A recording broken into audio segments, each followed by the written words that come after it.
विश्व में हमने युवाओं की आईटी एनर्जी के माध्यम से अपना एक रुतबा खड़ा किया है और भारत इसके बात के लिए गर्व कर सकता है। दुनिया में हम आंख में आंख मिला करके बात कर सकते हैं। और ये मेरा साफ मैं हमेशा कहता आया हूं, IT plus IT is equal to IT. Information technology plus Indian talent is equal to India to god.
Hi, very good morning. सभी को नमस्कार. A warm welcome to the 19th World Education Summit School Education 23rd to 26th June, and we are on the last day of this World Education Summit in the opening ceremony with the most important and the academic consultant, important educator. I would like to introduce our speaker of this session, Mr. Vijay Gupta. Vijay Gupta ji, namaskar. Thank you for joining us at World Education Summit. It's been a pleasure to have you here. I would like to introduce Mr. Vijay Gupta sir to all our audience. Mr. Vijay Gupta is an educational advisor. He has done his BTech from IIT Kanpur, followed by MBA from IIM Bangalore. He has worked with more than 600 school leaders and 6,000 teachers across India in building their professional capacity to manage the school effectively. Welcome, Vijay sir. Welcome. It's all our pleasure to have you here. So I would like to request all my audience. We have one of the most edu genius on our platform. I will request if you have any questions regarding the education space, regarding anything, regarding the COVID times of the education, you can ask freely to Mr. Vijay sir. And I will not taking much more time. I will like to hand over this dice to Mr. Vijay Gupta sir to share his deck of presentation. Then afterward, we will take a Q&A with this, sir. Vijay sir, over to you, sir. All right. So what I will do is I will share my PPT, and all right. So I guess my PPT is visible. Yes. And therefore I can go ahead. All right. Yeah. So what I recommend is that I will be speaking for maybe something like 30 odd minutes. And we will have at least 10 minutes, if not more, for your questions. But I recommend is that as I'm speaking, whatever question comes to your mind, start putting it in the Q&A box or chat box, whatever option is available, so that we don't lose that question. Okay. And obviously, we will capture all those questions and I will be able to respond to them. What I am going to speak today is this idea of how do we create great schools. I mean, one can use various words, high performing, high impact, etc., etc. But what we are saying is that as school leaders, how do we organize our school in such a way, and what are the elements, components which we need to organize so that our school becomes a high performing school? Technically, this idea in the educational literature is called school effectiveness. Effectiveness means that we are achieving our goal. And therefore, school effectiveness means that we have created a school which is effective. Effective school, which is achieving the goal. And what is the goal of a school? I like to suggest, and see whether it makes sense to you. I like to suggest that goal for a school anywhere on this earth is just one: good learning for every child. Good learning is not rote memorization. Good learning is all about understanding, being able to apply, to think critically, evaluate ideas, generate ideas, and so on and so forth. That's the kind of learning we are talking about. And therefore, we are trying to answer the question as to how do we create such school? What are the elements which are there? On that note, let me introduce to you a wonderful gentleman. He's called Robert Marzano. He has done what is called a meta research. Meta research means research on research. And therefore, what are the researches he has looked at? He's looked at hundreds of researches on what makes a school an effective school. And therefore, he has looked at some 100 factors, okay, 100 parameters, 100 factors, and so on. And out of that, he has been able to bring down 11 most important factors, 11 most important factors which help the school to become an effective school. And what he has done is he has organized them into 3 buckets: school level factors, teacher level factors, and student level factors. This is how his list goes. Okay. I won't spend time on this because what I have done is that I have made some improvement. I like to believe that I've made some improvement. And therefore, what I have done is I have sort of brought them together and reduced the number. And I have also added some elements which are not there in Marzano's framework. This is how my framework looks like. What I've done is I have brought them down to 6 dimensions of school leadership. And therefore, anyone who is in a school leadership role should look at these 6 dimensions as I describe each one of them, and think about where your school is on these 6 dimensions. Later on, if those who are interested, I will be very happy to share with you a rubric which I have created in terms of tracking where the school is along these 6 dimensions. Before I move forward, you would see a brand logo called Navima. I'm also associated with Navima. I actually wear a couple of hats. One of the hats which I wear is of being academic consultant to Navima. Navima is an organization from Japan, and they have done wonderful work in the area of mathematics teaching. And the whole idea is that how do we help children learn maths? A lot of it is self-learning, and a lot of it also actually teacher-driven. And therefore, you might want to look up what Navima does. Based on this background, let me very quickly share as a like snapshot these 6 dimensions, and then I will spend a couple of minutes on each dimension, and that is what will bring this presentation to end. First factor which we will talk about, or dimension, is putting together a viable curriculum with a formative assessment process. And therefore, you might want to focus, or you might want to think about these 3 words: viable, as well as curriculum, as well as formative assessment. And I will describe more about it. So one thing which we are saying is, if you want to create an effective school, put together a curriculum which is viable and which is supported through a formative assessment process. Second is the idea that we need to ensure that school-wide orderliness is there. The opposite of orderliness, I like to say, is called chaos. In a chaotic environment, good learning cannot happen. Third idea, it is important to bring the parents into the school function. They should know how school is working or not working and what is their feedback. As well as it is also important to ensure that parents understand what is their role vis-a-vis their child. Remember, school is doing its job, but it's also important to educate as well as discuss and negotiate with parents what is their role at home.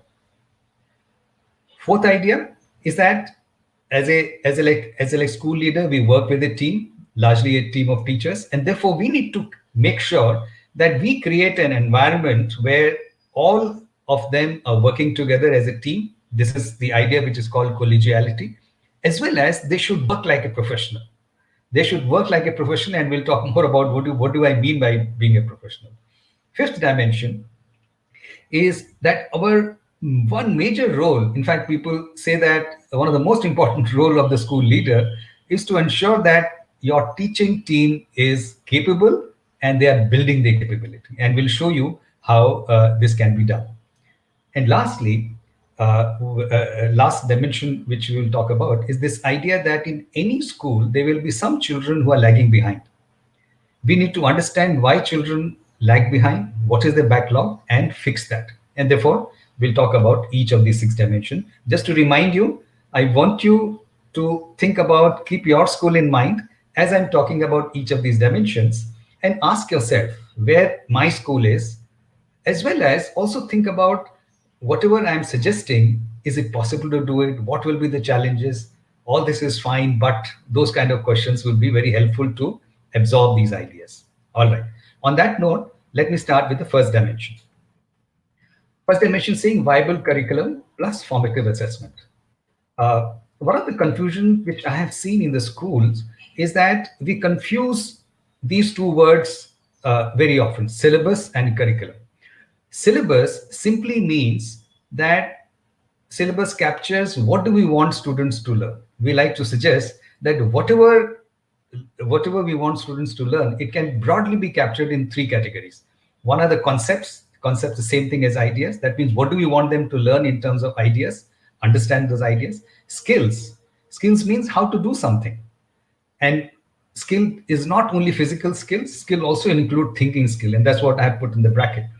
And third element is all about values or character. Because one of the expectations from the school is that you will take these young people and help build their character, help them imbibe the right values. And therefore, one of the things which we need to do is to put together a syllabus document. Why I'm talking about this is this, that typically schools in this country, in India, don't have a syllabus. You might be scandalized by this statement.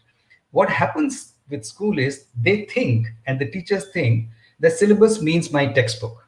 Textbook is not syllabus. Textbook is just one more teaching learning material. And therefore, what I'm urging is to create a syllabus document. CBSE, unfortunately, doesn't have a syllabus. What CBSE expects is that people will look at NCERT syllabus, which no one does.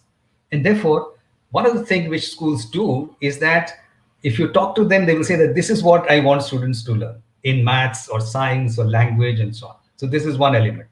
Second, based on this syllabus, because now we are clear about the learning objective, we need to put together lesson plans, or better word for that is called teaching plans.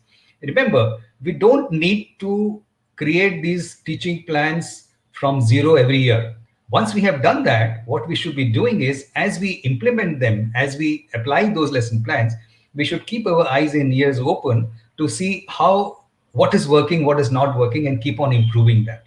And therefore, this is a one-time large activity, and after that, it is only incremental. Third thing, very important, let me spend some time on this, is the idea of formative assessment. If you ask me or ask anyone, why do we do assessment? We do assessment, or we should be doing assessment, only to check whether I have been successful as a teacher. And based on that, I need to diagnose why children are not understanding, or where are the children struggling. And based on that, I need to work with them, which I'm calling as feedback. That is the essence of formative assessment. But somehow, all CBSE school, and I blame CBSE entirely for that, is that in the name of formative assessment, we were only doing summative assessment. We were giving marks and grades, and we were moving on. Idea of formative assessment is to check whether students are learning, and based on that, generate feedback, diagnose, and fix the problem. Only then it becomes formative. As you can see, formative assessment is essential for ensuring that all students are learning. So we talked about syllabus, we talked about lesson plans, and we talked about formative assessment. Second idea where he has used the word viable. Viable means that is it possible to do it in the given time? We will always have the struggle of time. And therefore, our job is to ensure that if this is what we want to execute, is it possible to be done in the given time, and plan for that.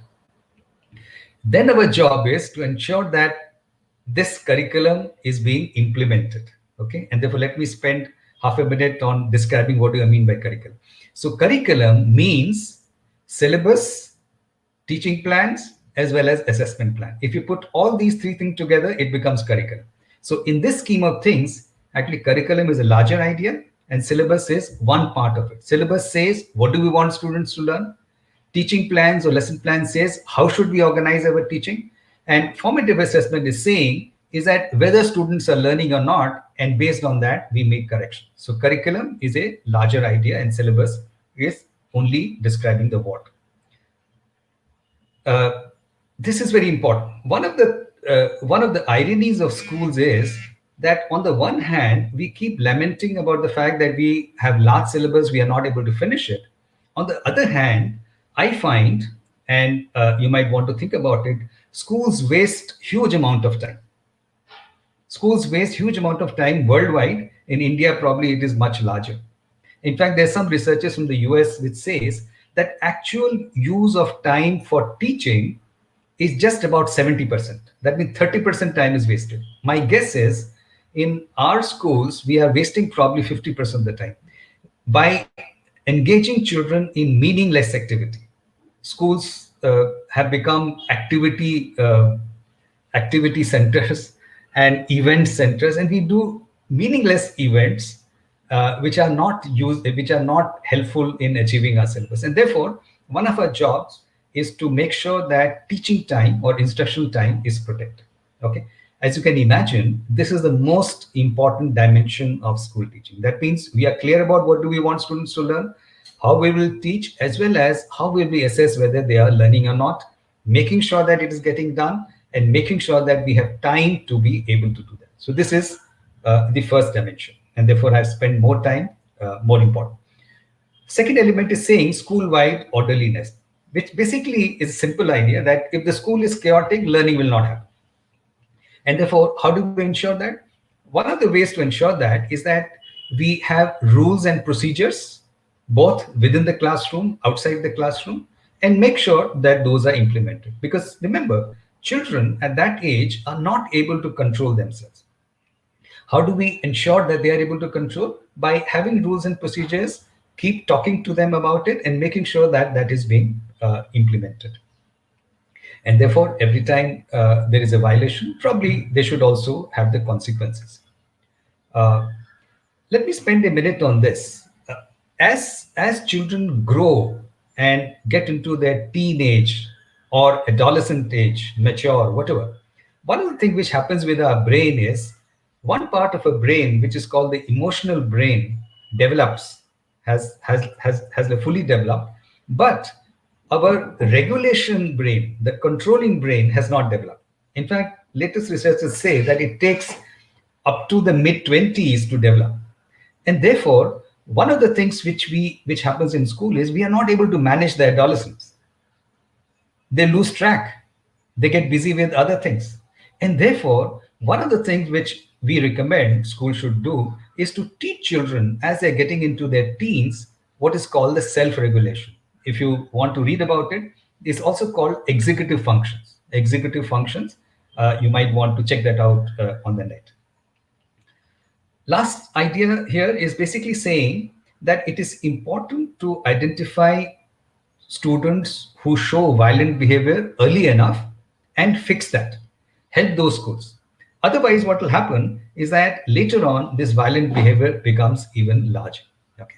So the second point simply is saying that our next job or the second job is to ensure that the school is working in an orderly fashion. There's no chaos.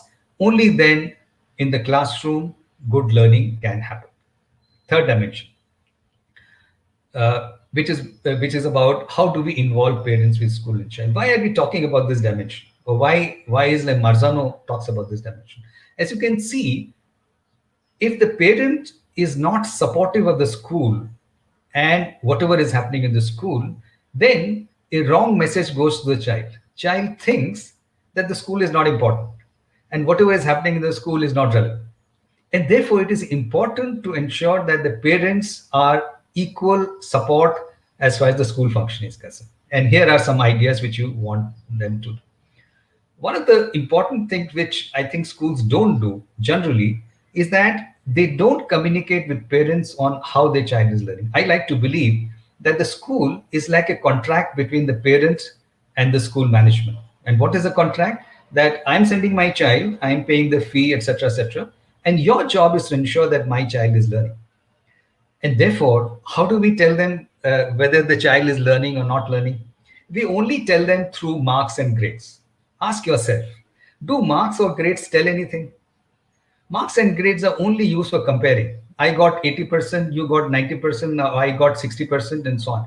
They don't tell the parents what is their child learning and how well is learning. And therefore, I like to recommend good schools, high impact school. What they do is when they report the learning of the child, they report in qualitative fashion, not through marks and grades, by saying that in this month or in this term, we were focusing on how to write a formal letter, and your child has learned how to write a formal letter. I hope you are able to see the point. And therefore, one of the things which we need to do is to change the way we are communicating with parents about their child's learning. Change your report card. Second, I have found that many schools don't want the parents to come inside the school. They should come only up to the office, pick up their stuff, pay the fee, and go away. They don't want parents to peep into the school function. It is important for the parents to feel confident that school is taking care of my child. Okay. And therefore, a lot of schools do like this. They invite parents one by one, and they can book their appointment. They can be in the school, they can be in the classroom where the child is learning, as long as they just be a silent observer. And on the way out, they can give feedback. We can talk to them. It is important for the parents to feel confident that the school knows what it is doing and they are doing a good job. Only then they will be able to communicate with their child as to how school is performed. Lastly, it is important to discuss to actually educate parents as to what is their role vis-a-vis their child. And this is what I recommend. One of the things which you should tell parents is to tell them that when the child gets back home, sometime during the day, you should discuss with them as to what happened to the school. How did you spend the time? What happened? What did not happen? Second role is to provide resources, pen, pencil, pen, whatever is affordable, etc. But here it is important. Let the child do the work independently. Many parents have understood that their role is to do the homework for the child or help in the homework. As you can see, at least I believe and think about this, homework is like a formative assessment. We taught something in the school and we want children to try it out independently at home. And if they are getting support or help from the parents, then we will get a wrong information. And therefore, it is important to tell parents that your job is to provide resources and make sure that the child is doing the homework, but don't help in the homework, because then I will get wrong idea of child's learning. Third element, supervise child care, because as I said, children are growing. They have not learned how to manage themselves, how to manage their time, for example. And therefore, our role as parents or teachers is to supervise child's behavior. That supposing you have got some homework, how much time it will take, when will you do it? Okay, enough of play, now come and do the homework, or enough of television, go and do the work. This is what is called supervised child's behavior. Fourth idea is saying that all parents should help children set high expectations from themselves. What does it mean?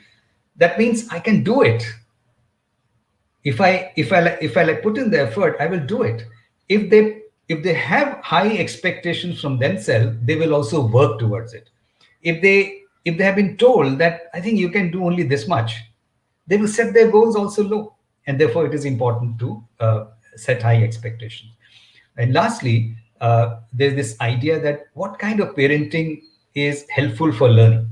Remember, what we are saying is, how do we ensure that all children are learning? And therefore, there's this idea called democratic style of parenting. And best way to understand is to see the two extremes of parenting. One extreme of parenting is called dictatorial style. That means whatever I decide, you just have to do it. The other extreme is called permissive style. That means you decide whatever you want to do. Both are not helpful. Somewhere in between, the style is called democratic style, which means that we will discuss and we will decide what is the right thing to do. This is also called, if you want to use simpler words, firm yet caring. Firm yet caring. That means you need to be firm with whatever directions you are giving, yet children should get the message that these people care for me. In fact, as we will see even later on, you would find that even in the classroom, the same style works. firm yet caring. And I read a very nice phrase for this, and therefore I want to share with you and see whether you would like to think about it. It is also called warm demander. Warm demander. I hope you are able to see the point. Warm is all about caring. Demander is being firm. And therefore, teachers and parents should become warm demander. That means that the message should go out to the children that these people care for me, but they also want me to do well. And that is the right way of handling children. Fourth element, which is all about creating an environment of collegiality. Okay, this might be a new word. Collegiality simply means that the team is working like a team. They are supporting each other. I like to suggest that the teaching is a teamwork. Teaching is not individual work. Typically, it has become individual work. I do my job. I teach maths. I go into the classroom. I teach, and I don't care. That's not the idea. As far as the child is concerned, he's seeing 5, 6, 7, 8 adults who come to the classroom from time to time and help him learn one part of the learning. And therefore, teachers should work like a team. Let's see how we can ensure that. One of our jobs is to establish norms of conduct with each other. That means, how will you interact with each other? How will you behave with each other? And it is a good idea to get them to work together. There are a lot of opportunities in the school to work together. Okay, decision making, for example, what to teach, how to teach, problem solving, that I don't know how to handle this child or that child, or how do I help in this, as well as planning, lesson planning, as well as annual planning. And therefore, if we get them to work together with you, then we are also empowering them. Empowerment is very important for motivation as well. Third element is that it is important for the school to put together a solid, I'm using the word solid, staff development program. Okay, what does it mean?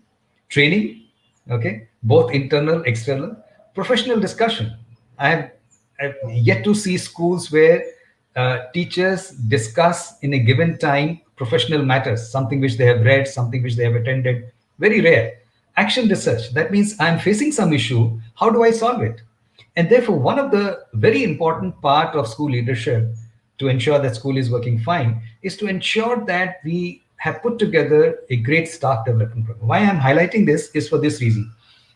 I do a lot of work with schools, and typically school principals are not able to say where do they need training.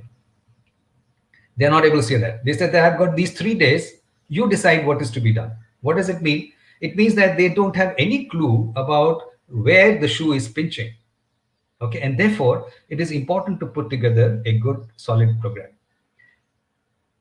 Fifth element, which is linked with the earlier one, that means that we need to make sure that teachers' capability is continuously getting enhanced. Remember, schools are changing, world is changing, our idea of learning is changing day by day, month by month, and drastically over the last 1 year. And therefore, we need to make sure that teachers are enhancing their capability. 2, 3 ideas which are very important. One of the things which teachers should be able to do well is that to put together effective lesson plan. Effective is coming again. Effective means that we are ensuring that all students are learning. And that will happen when we put together great lesson plans or teaching plan, which also motivates students for learning. That means motivation of students is in our hand. I hear last 1 year especially is that a lot of people complain that students are not motivated to learn. Students are not motivated for learning for various reasons. We need to figure out why they are not motivated and fix that. To help you think about that, you might want to read, and some of you might have already be aware of this framework of Daniel Pink, who talks about 3 things for motivating students. One is called relevance.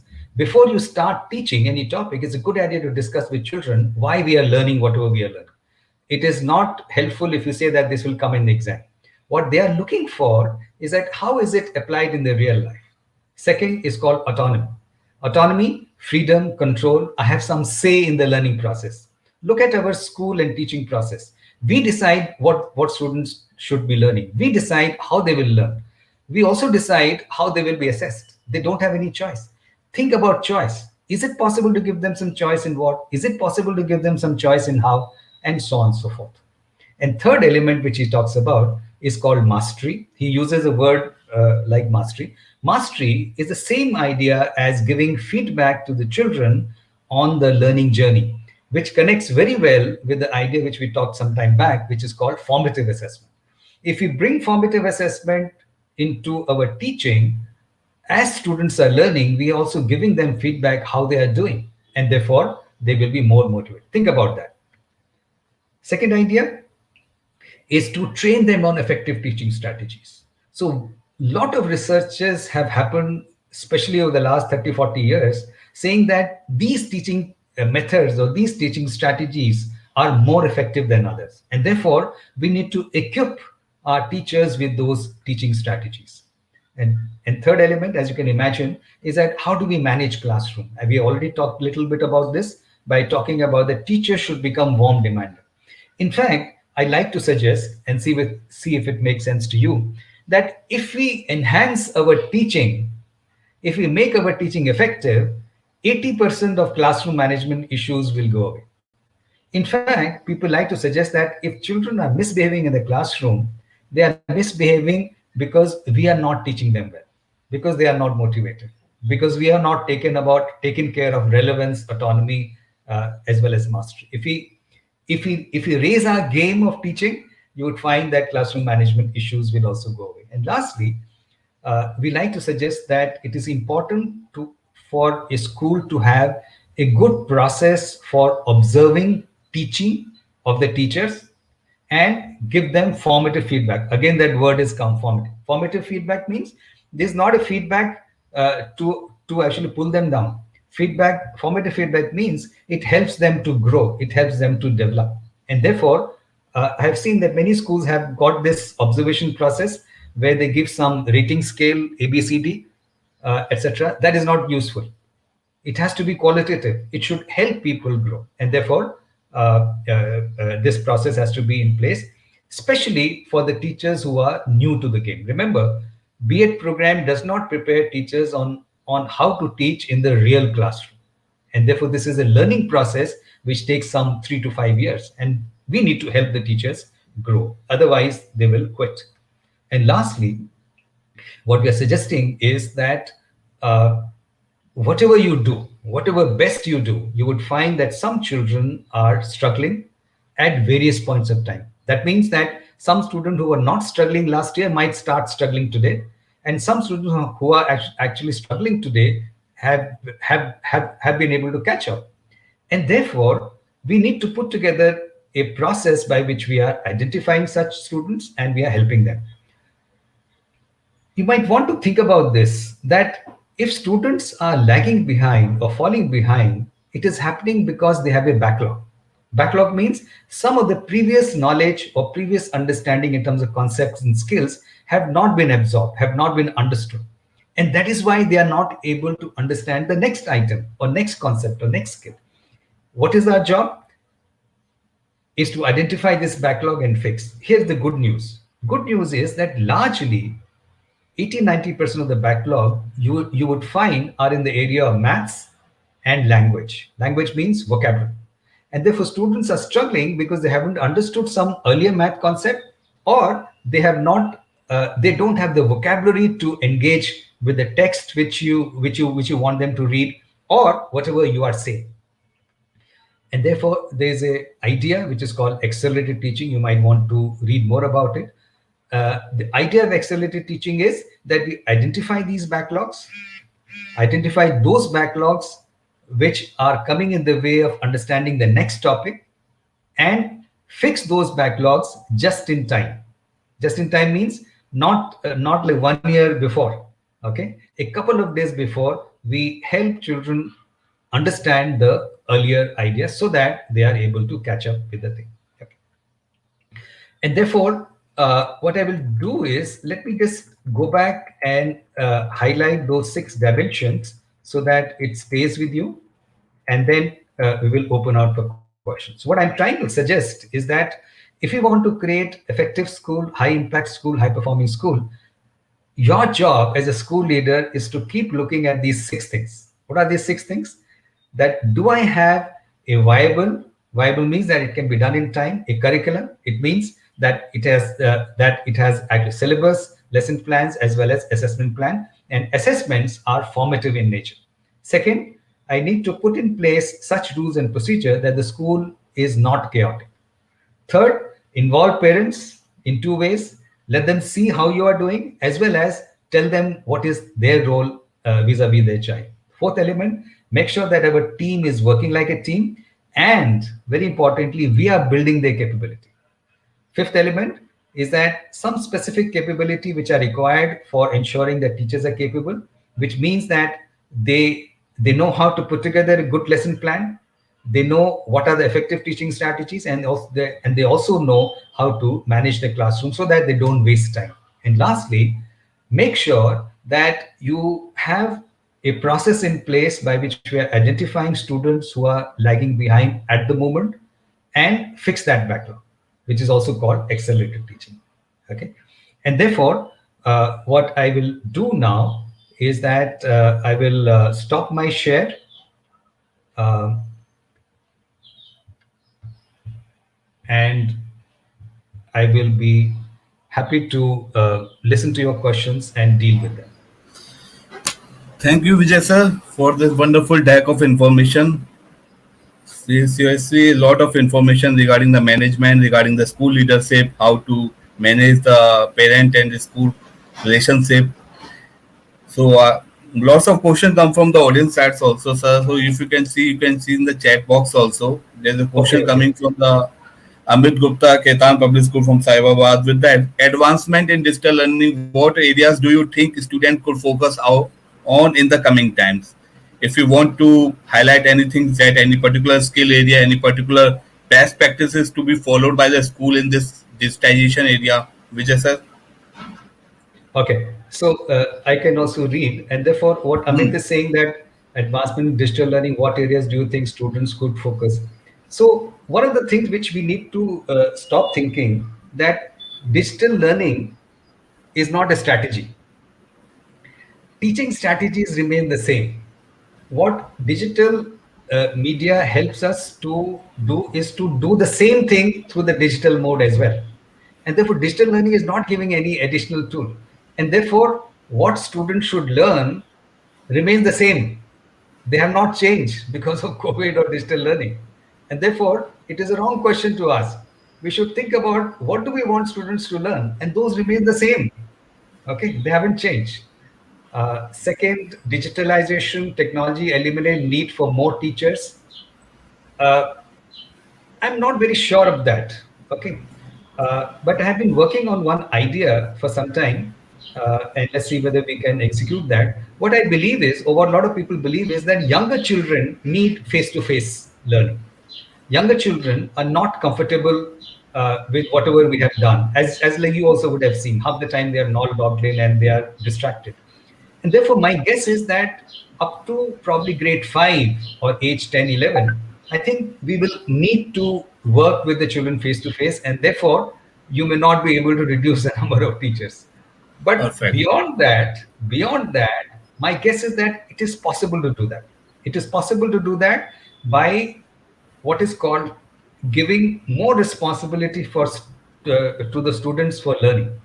Technically, this word is called gradual release of responsibility. That means we pass on the responsibility of learning bit by bit, more and more to the students. When we do that, we need to spend less time either on digital mode or face to face with the students, and therefore one can argue that probably we can work with less number of teachers with the older children.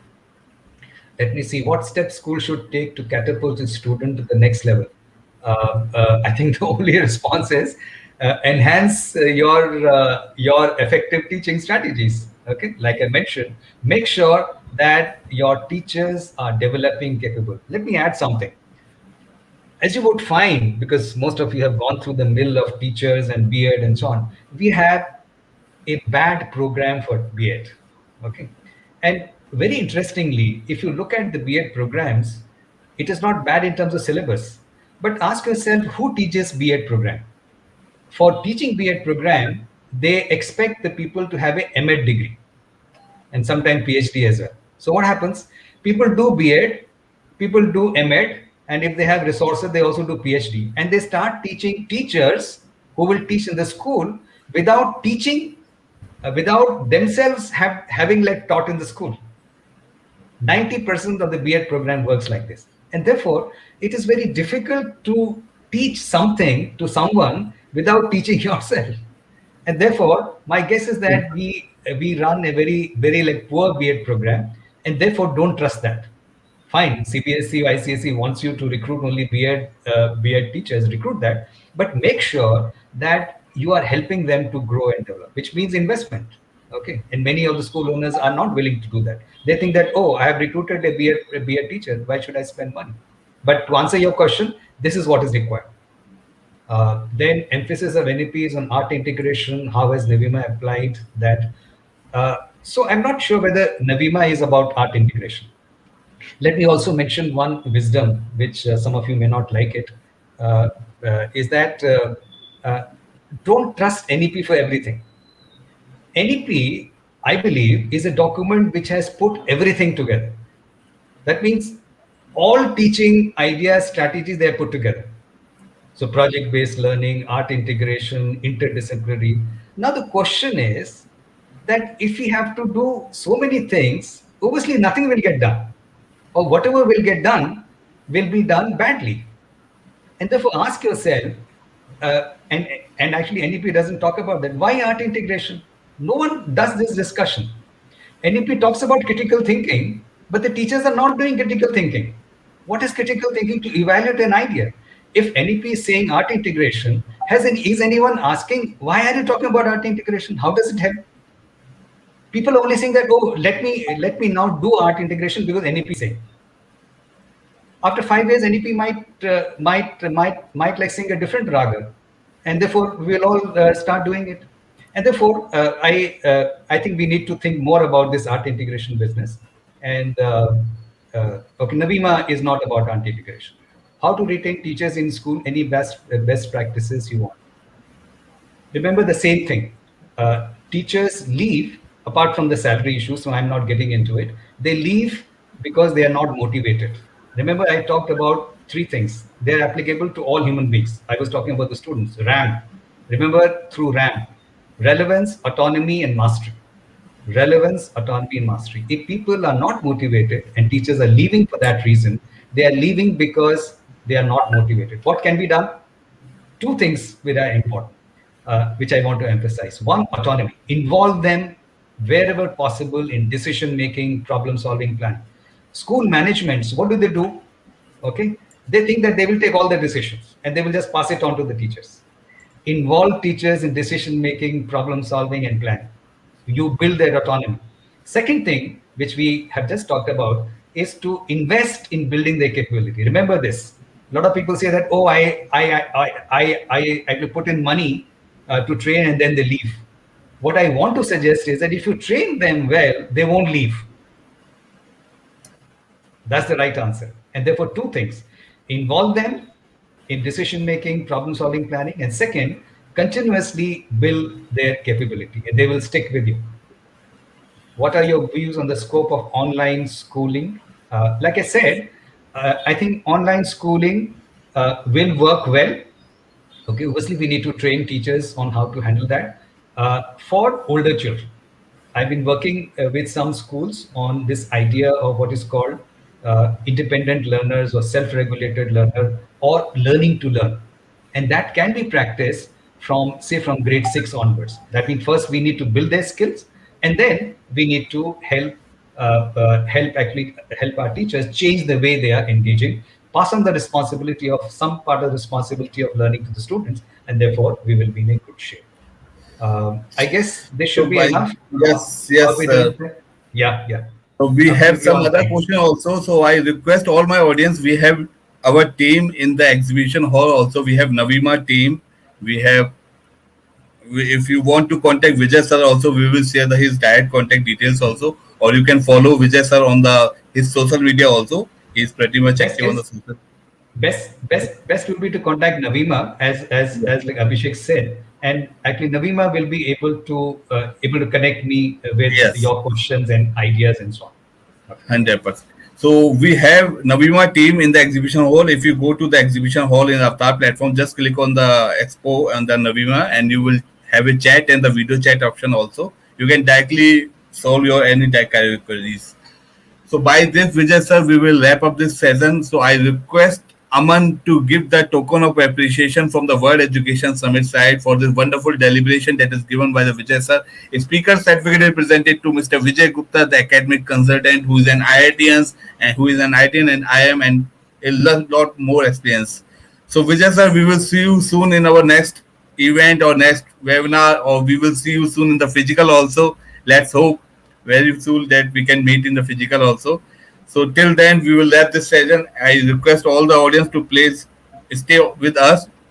And thank you, Vijay sir. Thank you very much Okay, for thank giving you your very much. precious time. Thank you very Yeah. much, Abhishek, and also like actually Navima. Don't forget Navima, and Yes, and actually you can be in touch with them if you are 100%. looking for any support and so on. Okay, Sure. bye then. Bye Thank bye. you. Take care, sir. See you. So by this, now I would like to move on, and I would like to remember our late Professor APJ Abdul Kalam, former President, Government of India, and we have a recording of APJ Abdul Kalam of World Education Summit that was held in 2011. That was the first World Education Summit, and it is her inspiration, his inspiration, that we would like to remember his right now. So I would like to request Aman, can we have the recorded session of Mr. Professor APJ Abdul Kalam? Aman, please. Good evening to all of you. Very nice to meet all of you. Greetings. You are smiling. Very good. Good. Nice to see you are all smiling at the end of the seminar. You had third day today, isn't it? Still, your spirit is very high. Congratulations. Okay. First, I would like to greet respected friend, Vice Chancellor, Indira Gandhi National Open University, and Professor, that is Professor V.N. Rajshekhara Pillai, Mr. Dr. M.P. Narayan, Dr. Lempo Thakur, and Dr. Taizir Al-Nomi, and Dr. Ravi Gupta, and all of you friends, my greetings.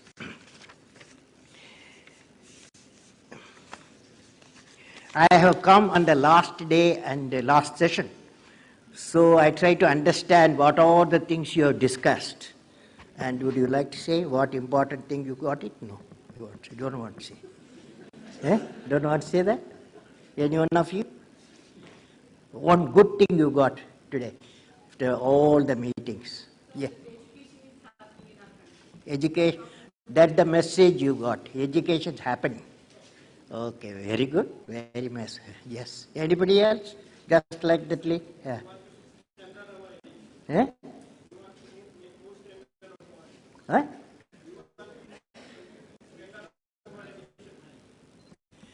Anyway, what I understood from various proceedings,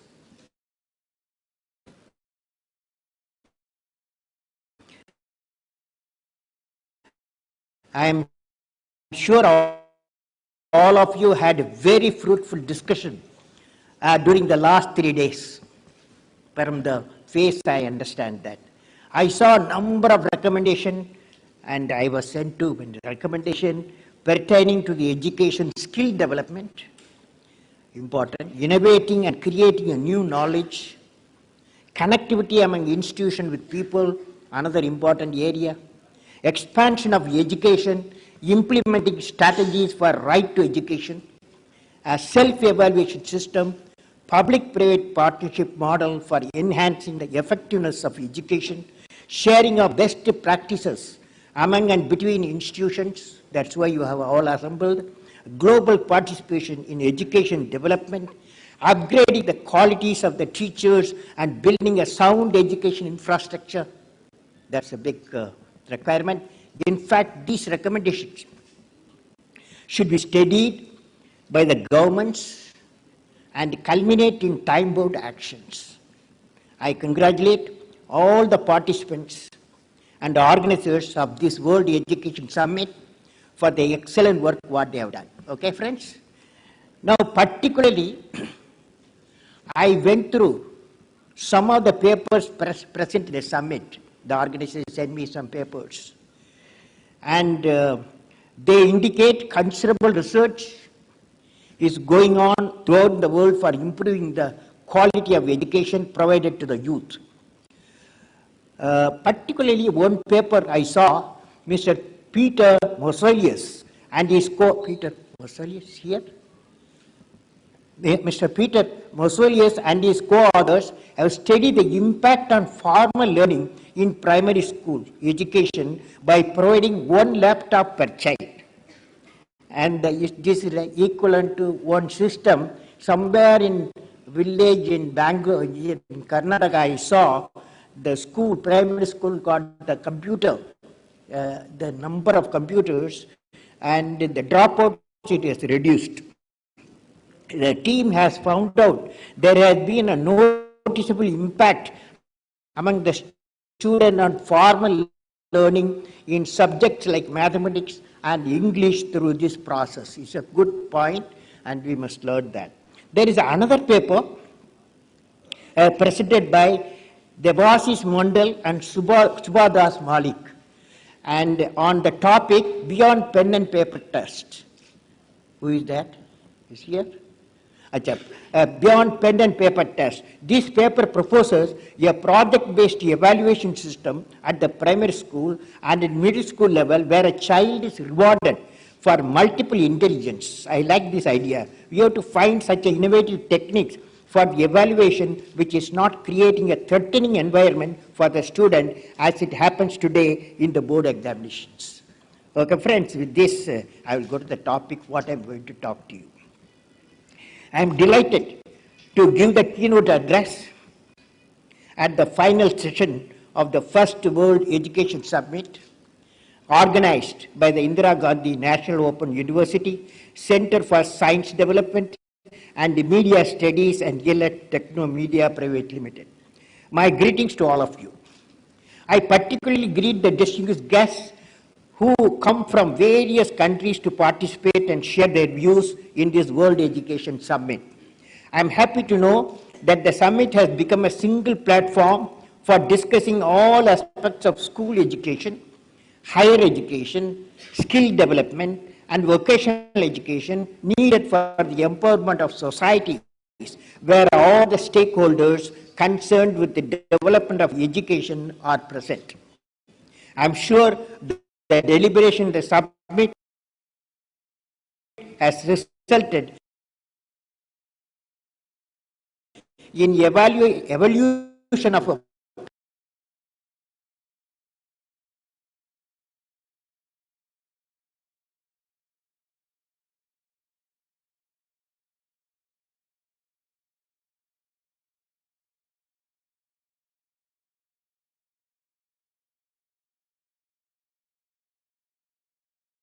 policies, tools, and methods of learning for realizing the goals of education for all in a time-bound manner. I have a message for the summit participants. While India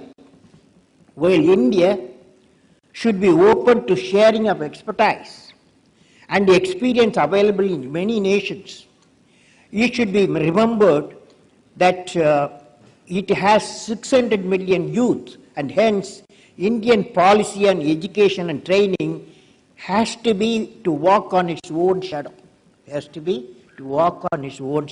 Because we have to manage 600 million people education.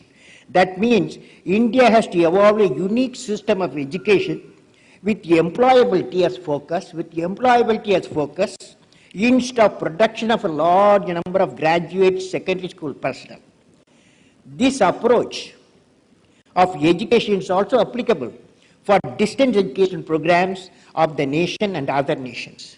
Hence, friends, I would like to share a few thoughts during this validity session on my subject of discussion in the next 15 minutes. Education system should generate employment generators and not employment seekers alone. This is the topic. Is it okay? This topic is okay? You like it?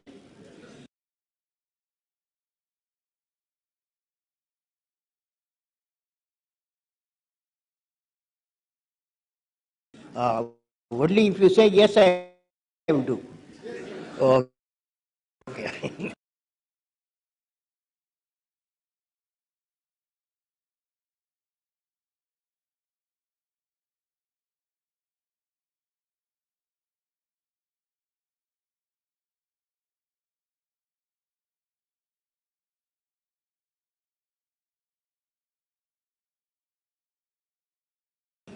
Okay. Now, I am going to talk to you the employment and education. Presently, our university education system is contributing 3 million graduates and postgraduates every year. And 7 million students after their secondary school education in 10th class, 10th and 12th, they stop. 10th and 12th class, they stop. About 7 million students every year. And seek employment every year. That is nearly 10 million youth of graduate secondary school students. Nearly 10 million youth are injected into the society every year seeking employment. But they are not equipped with the skill in the case of a secondary education, expertise in the case of higher education, which is needed by the industrial market or the user. Thus, there is a large gap in the availability of an employable skill. For example, as per the NASCOM and McKinsey report, it is estimated that IT, ITS and PPO sector alone will need 9 million direct jobs and 6 million indirect jobs in construction, retail, transportation within the decade. Whereas we do not have such capacity in the country to generate this number, which will be acceptable to the three sectors of economy. Similarly, in the case of a nursing professional, India is in process of improving the healthcare services, which will need additional 0.5 million nurses and paramedical staff. As per the latest report, worldwide requirement for the nurses are estimated to be over 1 million within the next few years.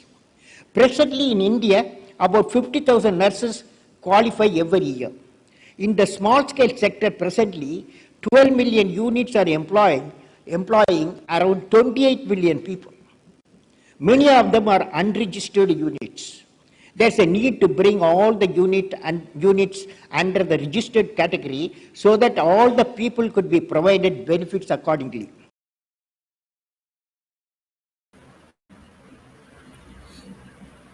And by this, we will thanks and remember APJ Abdul Kalam. His ideas and ideologies is always in our heart and mind. And by this, we are giving the legacy of the World Education Summit. So thanks, Aman, for giving a wonderful recording of us. By this, I would like to move on for the further session. Thank you much. And we would like to move on for the session by collaborative learning, ensuring engaged learning in the class. Over to you, Man. Thank you.